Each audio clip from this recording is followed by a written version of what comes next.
welcome to the Teacher Goals podcast. This is your host, Erica Terry. How is everyone doing tonight? Super excited that you all are here with me. We have a special guest, my good friend, Emily Gibbons from Literacy Nest, and we're going to be talking about reading interventions. So I'm super excited to dive into this topic with her. But before we do, I always want to know who we have with us. So tell me where you're from, your role in education, as well as your favorite summer activity. What are you all doing this summer? What do you have going on? And so while you all are putting that in the chat, I want to just share with you, if this is your first time with us at the Teacher Goals podcast, then you are in for a treat. Not only do you get to engage and listen to our interview, but at the very end, we always have a Q&A with our guests. So if you have questions, feel free to put them in the chat throughout. And then also, you can hold on to them until the end. So it's up to you. Either way, I'm going to make sure that your questions get answered. And so while before we get started, I just want to say hello, introduce myself. I am Erica Terry from Healthy Wealthy Educators, and I am the host of the Teacher Goals podcast. So I'm so excited that you all are hanging out with me tonight. And I just want to say hello to a few people. We have Afsar from Pearland, Texas. Hello and welcome. We also have Anna Maria from the UK, who's a mentor that's now on summer break. Hello, thank you for joining us. We have Nikki, who is an interventionist from Greater Houston. Welcome. We have Brenda, that's a Texas tutor, English and first time here. Welcome. And so she says she's having fun on the road this summer. That sounds exciting. I love this one. Gloria from North Carolina says that she is resting this summer, and that is always good. And so definitely get that rest in. And I just want to thank everyone for joining us tonight. I don't want to hold you all too long, so we're going to go ahead and jump right into our conversation tonight, because I know that Emily has so many great things to share with us, great strategies, great interventions. And so I am going to bring her up, and we are going to jump into our conversation and just keep telling us who you are, your role in education, and your favorite summer activity, because I'm going to be sure to bring up some more people at the very end. And so with that being said, I'm going to go ahead and bring Emily back up. Hello. Hello, my friend. Hello to all of you. How are you? Very nice to see you. Erica is not only a good friend, but a huge, huge help to me. So I was more than happy to come on her podcast. Yes, and we are happy. And chat with all so much. Yes, I just froze up. I apologize, but we are super happy to have you here. And as I explained to you all, we are going to be talking reading interventions tonight. But before we do, I always like to ask us for you to tell us about yourself. So kind of tell us about who you are, and what you do. All right. So hello, everyone. I'm Emily Gibbons. I'm actually in my little office space where private dyslexia intervention, one-on-one with students. I was a classroom teacher for 12 years before I turned and created my own private practice using the Orton-Gillingham approach, namely. But I am, I wear many hats when I tell people this. I am the CEO of the Literacy Nest. So that is an online business and community and place for resources that's specifically address awareness for educators and families, and really try to bridge those two together. So it's really I have a blog, my online store where there's lots of resources there, but I also support teachers in a variety of ways. So through professional development, through my summer conference, through my podcast, Together in Literacy, and also serving other teachers who want to start and do what I do, which is start their own private practice. Another site called Tutor Success Academy. So I also published a set of children's decodable readers, and I have 4 kids who are busy, keep me on my toes, and I'm in the Boston area. So it's pretty hot here right now. We're a little bit of a heat wave for the Boston area. So, but yeah, I am thrilled to be here tonight. So thanks for having me. And we are thrilled to have you. You wear so many different hats. Definitely would love to dive into all of them. But we're going to be really specific tonight, talking about the work that you do through Literacy Nest. As you spoke about, you've done tutoring, you help other teachers start their business. And so kind of share with us your story. Like, how did you decide? You initially were a classroom teacher. So how did you make the decision? Like, I'm going to, start creating resources to help other teachers. I'm going to tutor. Like, how did you come up with and make this decision to, have all of these different hats and roles that you're playing? That's a great question. So I love sharing my story. So I started my whole path with studying the science of reading, structured literacy intervention, multisensory teaching, dyslexia. It all sort of began in 2003 when so we're talking, oh my gosh, nearly 20 years ago. So I'm kind of aging myself a little bit by saying that. But I was teaching, I was in a brand new district, and we were going to start a book group. And it was on a groundbreaking book that started and really what I say lit the flame. And it was Overcoming Dyslexia. Okay. This is the book that really sparked my interest in learning how to help challenged readers. So this is by Dr. Sally Shaywitz. She's from Yale University. And in this book, we really had some MRI images of what the brain will look like for someone with dyslexia. And there are some real differences that you may notice in the networking when a person who has dyslexia is reading.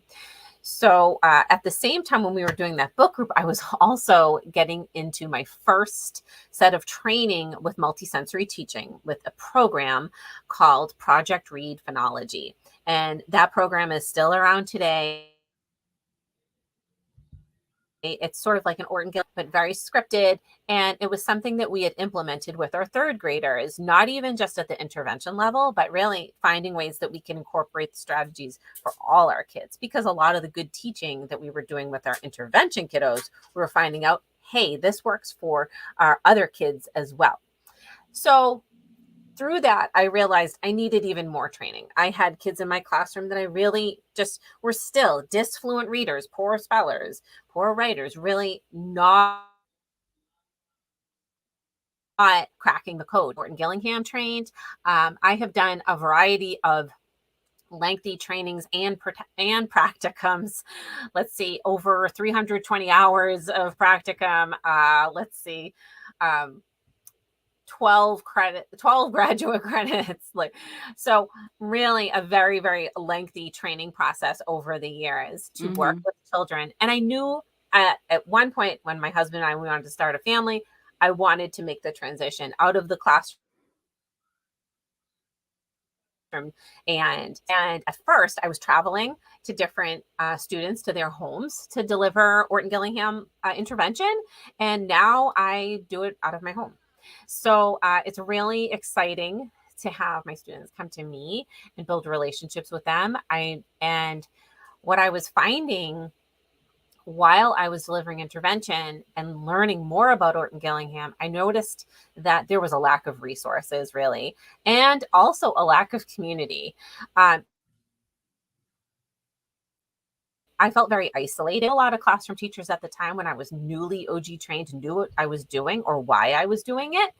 And there just weren't a lot of materials. So I ended up starting to create a lot of my own things. And so that's when the Literacy Nest really came about. And I also noticed that there were parents who were thirsty for learning about dyslexia. And so some of the wonderful people through all the different decoding dyslexia groups were really able to across the states. And that really helped the families push for better legislation at the state level. But it also was the impetus for better teacher training, with getting teachers trained in the science of reading. So it's just really just quite a journey. I love learning about dyslexia and the science of reading. Those are both very dynamic fields. The research is always getting updated. We're always finding in how we read. So it's just exciting. And I just love being able to support people in learning more with me.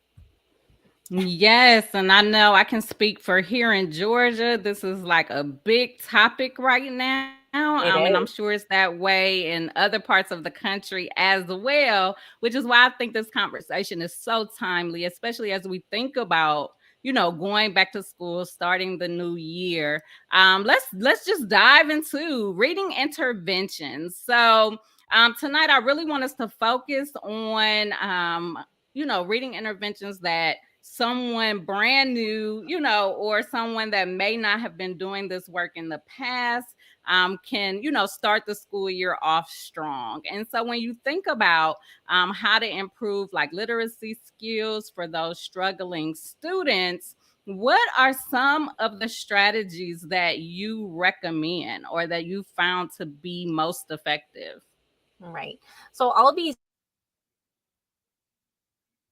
because I can speak from that, but in this conversation tonight, I am going to be speaking through the lens of a dyslexia specialist, through an Orton Gillingham trained educator, because the people that come to me, the children that I see, are the children that have faltered in the classroom and need a great deal of support. So I think from the get-go, at the heart of anything of what we do, and this is universe everything, relationships are at the heart. So from the get-go, whether you are new or seasoned, it is so critical to start building relationships with your students right from the get-go, so that they have a sense of trust, that they can trust the pathway that they are on with you for that 180 days or however many days it is, and that they're going to trust that what you're doing them. Because the children that I see are coming from a place of real struggle, and really that trust and relationship has broken down. And so I work significantly on building the relationship right from the get-go. And sometimes that just means a little 2-minute check-in at the beginning. So this is where your classroom meeting time is going to be so important, so that you can foster that relationship with your kids. We have people who really need help developing trust. So once we have that trusting relationship, that's where we can really dive into all the good work. And from there, I want to tell everybody, we want to be working from a proactive mode, not reactive. We want people right now, if I'm, speaking as an Orton Gillingham educator, we want the end to end. We want to recognize and find those children who are at risk for reading failure. So being proactive means having your screeners in place. So making sure that your district has trained you in having the right screeners at the right grade levels, so that you can find those kiddos who might just need some tier 2, but the others who might need more like heavy testing for special education eligibility and so forth. So having those screeners in place is going not only for you to find those kids, but also going to help direct you a little more towards the targeted instruction your kids will need. Some other things, and these are actually a lot of the things that I talk about are also part of the Orton-Gillingham approach. And the next one is being intentional. So knowing what weaknesses have come up on those screeners, now how am I going to plan out my small group instruction? Because we know we're going to have some small group instruction for some of these kids. It's going to be a little more heavy hitted, some maybe not so much. I have a future teacher in the background if you are wondering who's that little blonde head. So she's going to be popping in and out. It's okay. So anyway, and so we have our targeted instruction, and some of these kids is they have real phonological deficit. They may have working memory issues, which makes it harder to grab onto that sound symbol relationship. Or with phonological awareness, once again, all of that just makes it harder for them to crack the code, to be able to have good letter recognition, for them to be able to handle phonics lessons, for them to be able to become fluent readers. So it just gets compounded. So we want to have a phonemic awareness intervention built in, not only for maybe a drill for your whole class, but also for much more targeted instruction in your small group. We need kids to have strong background knowledge.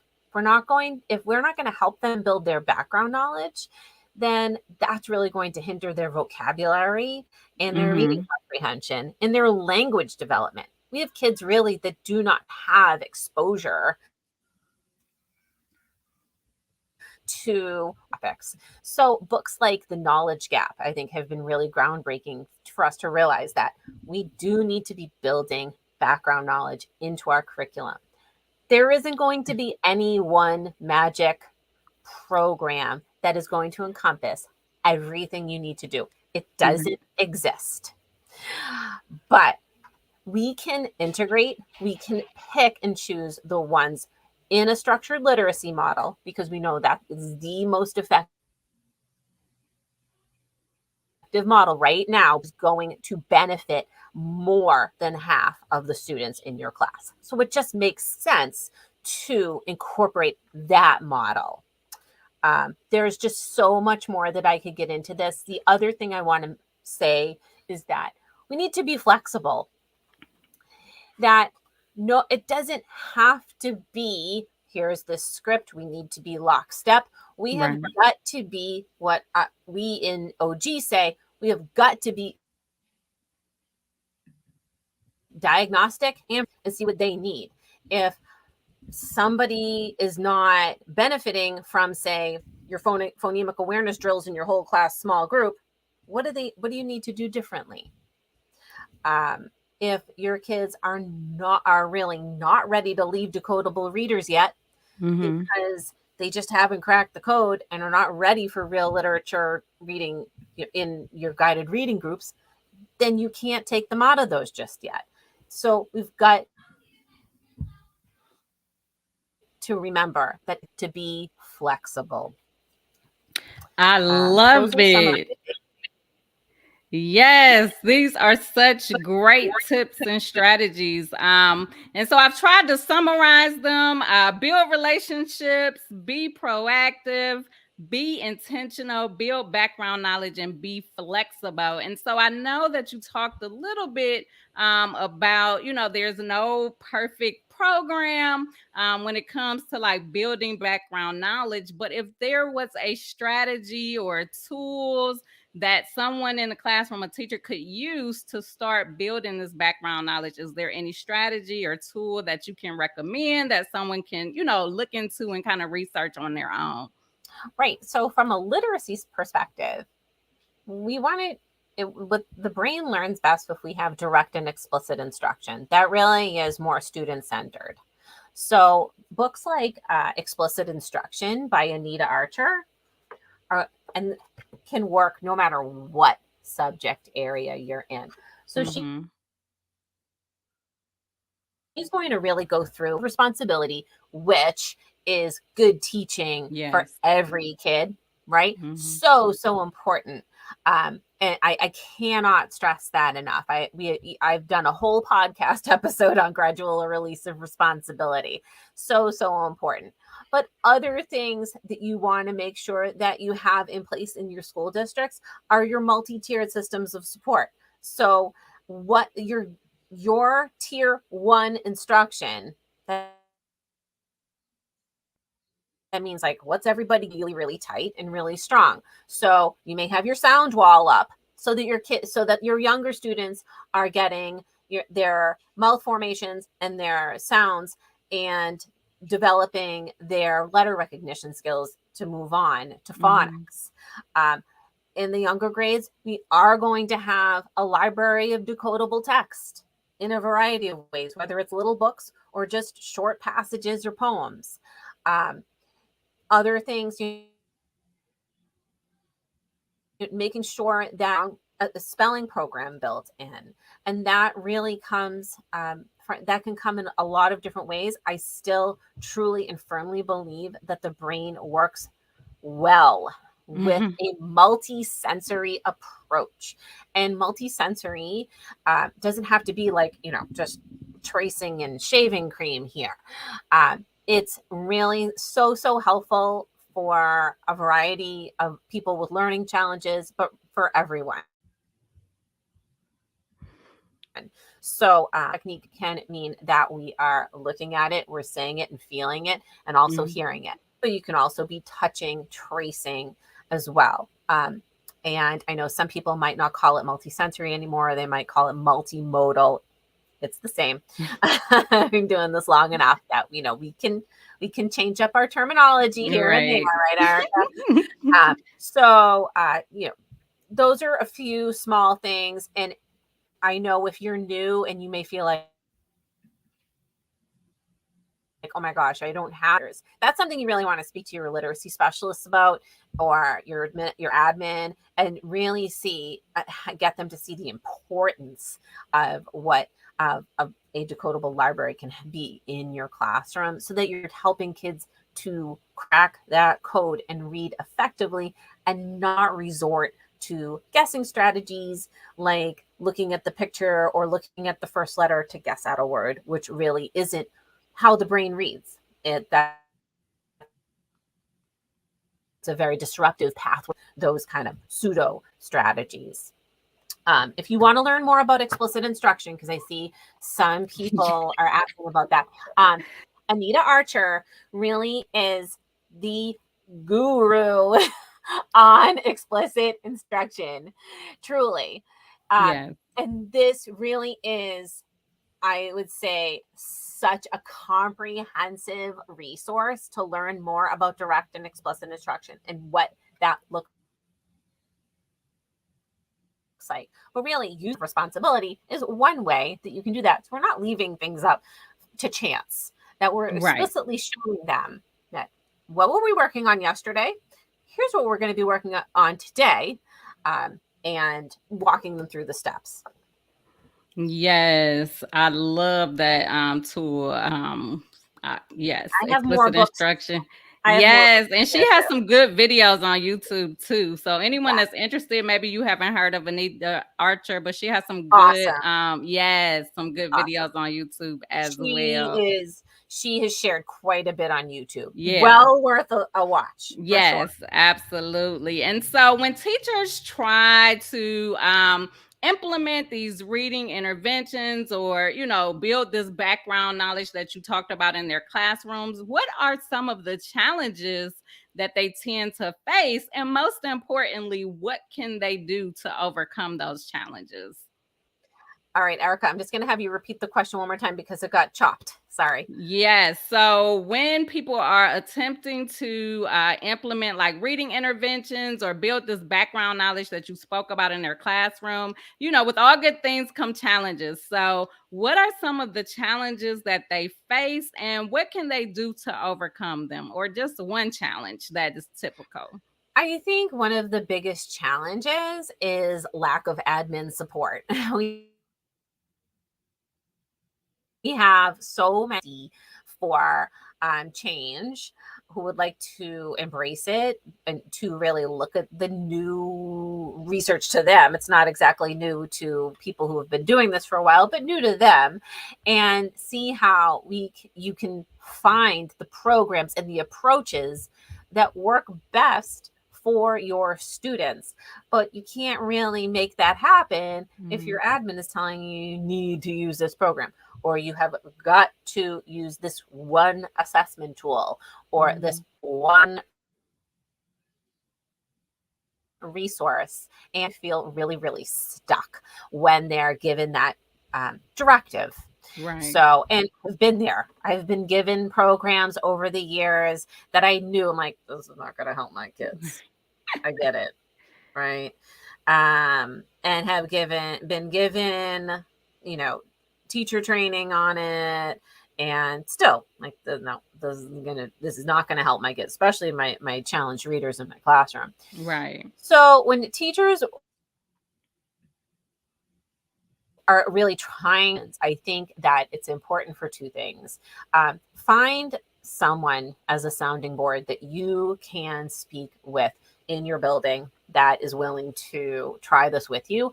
The other thing is, I think teachers get, and I think this is the fault of social media, partly, I think that teachers become very overwhelmed with this large body of research called the science of reading. And so they feel like they have to just do all the things all at once, when in fact, what we've really recommended, and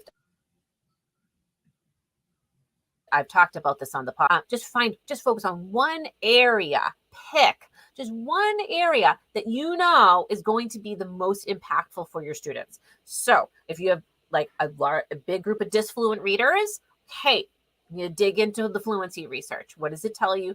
What do I need to do for my students there? Dysfluent readers usually links back to really poor phonological awareness. So you're going to have to dig a little more deeper and backtrack a little bit.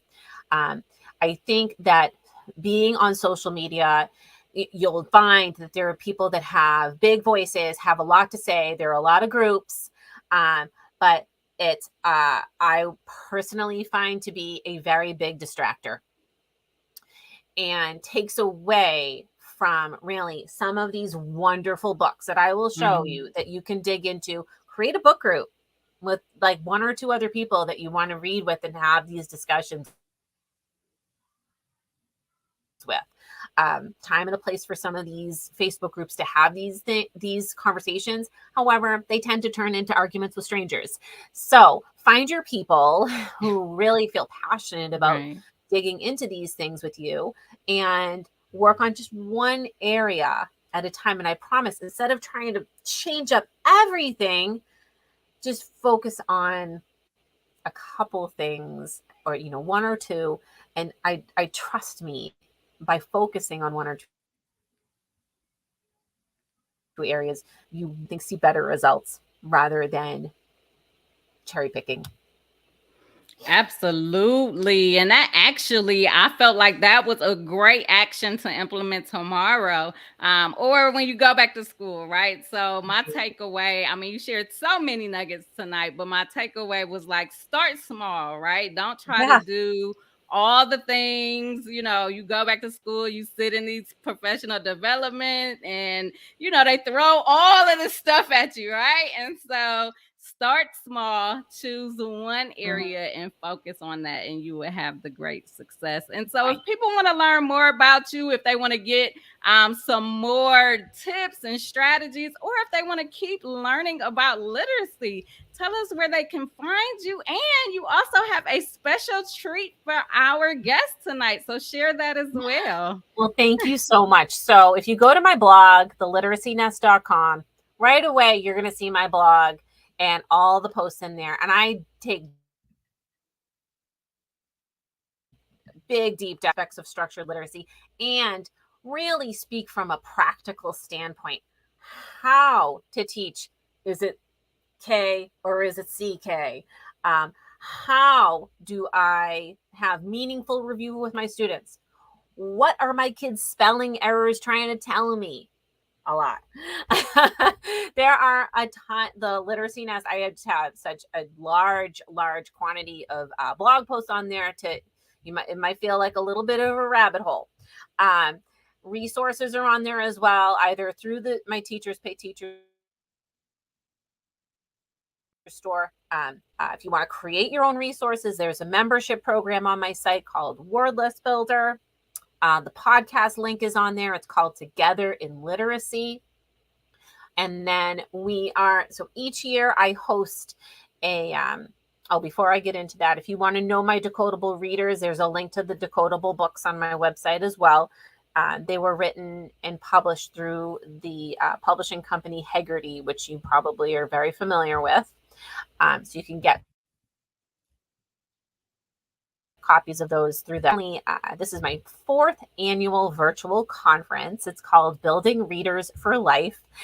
Erica is one of my amazing helpers in all behind the scenes. She makes the magic happen for this virtual conference. We have 15 different presenters, and they talk about all aspects of structured literacy, spelling. We're going to be talking about vocabulary, writing, working memory, executive function, which it has comprehension, huge. We're going to be talking about dyslexia awareness, decodable books, how to incorporate things that you learn about reading science into your classroom effectively. So what we're going to do is I'm going to offer for all of you tonight a special coupon code. I did have a coupon code earlier, but that expired back in early June. So this is brand new to all of you. So I'm going to offer 15% off, and the code will be all caps. And I just give me a chance to set it up tonight. It will be ready for you guys tonight as soon as I'm done with Erica and all of you. But the coupon code for 15% off will be GOAL 15, GOAL 15. That is all caps. We have 3 months of access. The beautiful thing about Building Readers for Life is we offer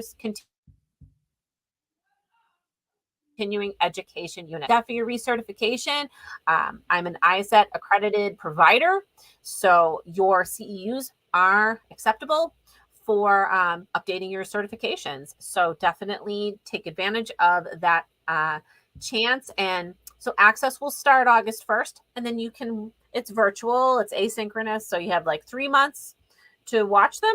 If you watched one presentation a week up until the end, you would finish the conference. So think of it that way. So, and you can listen on the go. Lots of great handouts, practical tips. So definitely check it out. Hope to see you there. Erica, I have some books that I know people are probably interested in too, to share, to sort of back up what I was discussing earlier. If you want to give me a chance for that. Yes, before we do, we'll do that at the beginning of our Q&A. But before we do that, I just want to thank you for joining us. This was such a great conversation. And we are going to go right into the Q&A. So I'm going to start it off by letting Emily share the books that she has. And then as she's doing that, feel free to put any questions that you have in the chat, and I'll be sure to pull them up so that we can get them answered. So yes, share your books, share the books, because you've already given so many tonight. I know. Okay. So once again, if you really want to learn more about dyslexia, I always recommend reading Overcoming Dyslexia. Yeah, it's a really big deep dive. It's a big book. It's a little bit of a dense read, but highly. So that's for learning about dyslexia. This book, I find I've got a lot of sticky notes in it because I like it a lot. Structured Literacy Interventions. And this is written by a collection of authors who have tons of background with structured literacy. And it's all edited by Louise Spear-Swerling. So, and this is for K to 6. So people with reading difficulties. And so that's an excellent book. That's a little bit of a newer book. Held Up Explicit Instruction by Anita Archer already. If you're really looking for just a foundational book in structured literacy, I really love this one, Unlocking Literacy by Marcia Henry. And that is going to really be an extremely helpful book, really accessible for also addressing what kinds of things you need in your reading block, what do you have need to have in place, and how to have a solid structured literacy model set up for your students. Really, really excellent. I know that this one that I have. And I had mentioned the knowledge gap because background knowledge is just so important for our kids. And this book will address the reason for that and the research behind it. That was by Natalie Wexler. If anybody's wondering about vocabulary, this has been one of my just all-time favorites for years and years and years. And that's Bringing Words to Life. Do you know that one, Erica? No, I'm not familiar with that one. If you are looking to figure out, like, how do I teach vocab, this is the book, the one. This is so practical and so easy, like things in there that you can put into place right away. I mean it. Seriously, get it. And then the last one I think is just absolutely fascinating because there's so much talk about executive function, is this book right here. And that's Executive Skills and Reading Comprehension. Kelly Cartwright has taken a really big dive into researching the link between your kids' reading comprehension and their executive function. And executive function skills start developing with our preschoolers. All right, that's where it all starts to grow. And when the stronger executive skills are, the better reading comprehenders they're going to be. And we know there's a lot of kids out there who really, really struggle with executive skills these days. So this book really dives into the research. I just love it. So get that one if you're interested in learning more about reading comprehension. Went through all those books. I've got a lot more, but that's a good starter kit. Yes, and it is so helpful. Anna Maria says she'll be looking into these books to expand her knowledge into this area. So that is awesome. And then we have Nikki Preston, who says this is very informative because she has so many questions while studying, and you are answering most of them. So this has been very helpful, a very good conversation. And so the only question or kind of debate, one thing I love about the TeacherGoals community is that the comments in the chat, like, they are always talking and giving each other tips and strategies. And so one of the debates tonight was about advocating, especially if you're in a school where you are mandated to, like, use this specific program. You are structured, you have that structured block of time that you have to be doing this. They're checking to make sure the kids are on it. I've seen some crazy things in my years as a consultant. And so when that situation arises, do you have any advice for how teachers can best advocate for themselves? All right. So this person started with let the data speak for you. Yes. And honestly, sometimes what it comes down to when you have school mandates, unfortunately, it takes the admin seeing the fault or the the problems occurring over time with the data, the lack of progress being made. Admin, school districts are so quick to jump into a program and make large ticket purchases from really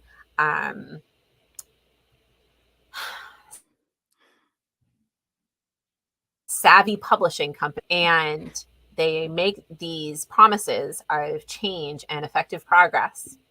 And so these school districts purchase these programs and maybe don't have enough money to fully train everyone.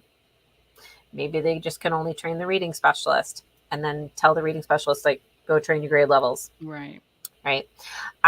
So then the problem becomes teacher buy-in. And I've spoken a lot about teacher buy-in. You know what? I don't see how this program's going to help my kids. So I'm just not going to use it. I'm going to do my own thing. So that becomes a real problem, because that starts to hurt kids too, depending on the program that you choose. So I think first of all, yes, definitely let the data speak for what it is. Data's not going to lie to you. When you're talking about looking at, like, oral reading fluency, I think it's going to take more people speaking up and continuously speaking up. And whether that just means and finding a really great or well-researched article and passing that along as an attachment in an email. Hey, I just read this excellent article on phonemic awareness from the International Dyslexia Association. Do you mind if I share it with you? Right. By the way, IDA just came out with a on phonemic awareness. And go to the IDA website, create your free account, and download that 14-page paper on phonemic awareness. Do it, because it has the latest research recommendations highlighted in there. And that is going to be something that you will want to have a conversation with your school administration about whenever making any decisions about curriculum. So I don't know if I've fully answered all your questions in that way, but I've brought up a couple of strong points that hopefully will be some food for thought. Yes, and Nikki says, I know you're being professional, but I get it. Yes. And then Christopher, who we highlighted, says capacity and planning is key. And then I just wanted to personally add from an experience where I was consulting, come with solutions as well. So, come with alternative strategies or resources that can be used to teach those same skills, and then the data to support why this tool has been more useful or effective in your classroom. That has seemed to work well in those situations as well. And so I just wanted to add that tidbit, but that's really the main question that was asked tonight. There are so many great resources that were shared. And I know I had another one where someone was saying, really appreciate it. Saba says, noted, really appreciate it when you were given all of those resources. Oh, I just seen one that I missed. My apologies. One more question. That's the one. Anna Maria says, if a learner struggles with phonics, what strategies do you put into place? So strategies specifically for phonics. Great question. Okay, so listen. If you have kids who struggle with phonics, there's a reason for that. Areas. They have weakness in alphabetic principle. That means your letter recognition, your intro to sound symbol. And they have weaknesses probably in the areas of phonological awareness, namely phonemic awareness manipulation tasks. So It doesn't mean that you need to just like stop the presses and just do phonemic awareness of the yin yang. Like hugely, you can find ways to weave an phonemic awareness and alphabetic principle into your existing curriculum. However, your children who really struggle with phonics, you are going to have to make some decisions with building in added intervention in those two areas, because those two foundations prepare them for phonics. And then they're prepared to become better spellers and fluent readers and better comprehenders.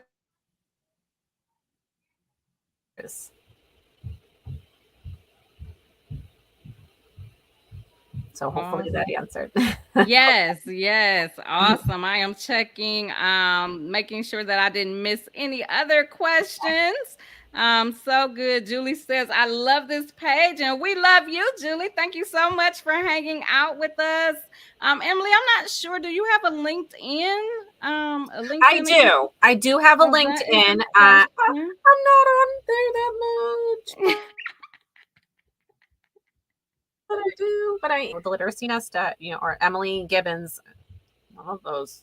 Like, yeah, you can find me on LinkedIn. I'm on. All right. So just search Emily Gibbons or the Literacy Nest, and Yeah. you will find her on LinkedIn. And so, with that being said, I think that is all of the questions. And I just want to thank you for sharing so many great resources, so much knowledge. And once again, I want to remind everyone that the first week in August, she has a great conference where you're going to get so much information about how to implement these reading interventions and other literacy strategies. Hi, sweetie.